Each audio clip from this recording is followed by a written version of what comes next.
বন্ধুরা আজকে আমরা দেখব কবুতর আর দাদুর গল্প। দেখি পেয়ারা গাছে নিয়ে গল্পটা হবে। পুরো ভিডিওটা দেখেন, তাহলে দেখতে অবশ্যই ভালো লাগবে আর মজা লাগবে। পুরো ভিডিওটা দেখেন।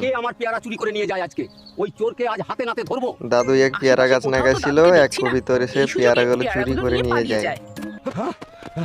আজকে আমি দেখব এই কবুতর আমার পেয়ারা নিয়ে কোথায় যায়। এই তো বাসায় চলে এসেছি, তাড়াতাড়ি ঘরের ভিতরে ঢুকে পড়ি। দেখেন বুঝতে দেখেন, পেরেছি, তার মানে কবুতরটি মা হতে চলেছে, এই জন্য খাবার সংগ্রহ করে রাখছে। কবুতরটি যে মা হতে চলেছে এই জন্য দাদুর পেয়ারা গাছ থেকে পেয়ারা নিয়ে চুরি করে এখন তো অনেক ঝড় সংগ্রহ বৃষ্টি হচ্ছে, করতেছিল। তাড়াতাড়ি গিয়ে কবুতরকে এখন উদ্ধার করতে ঝড় হবে। বৃষ্টি হইতাছে, ওই জন্য কবুতর বন্ধু, দাদুটা আজ থেকে তুমি আমার কবুতরটাকে সাথেই সাহায্য থাকবে, করতে ঠিক আছে? গিয়েছে। চলো দেখেন, আমার বাড়িতেই চলো। তারপরে আরে কবুতরটির কবুতর, বাসা ভেঙে তুমি গেল তো ঝড়ে। অনেকগুলো ডিম পেড়েছো। তোমার ডিমগুলো দেখে আমার খুব ভালো লাগছে। দাদু দেখো দেখো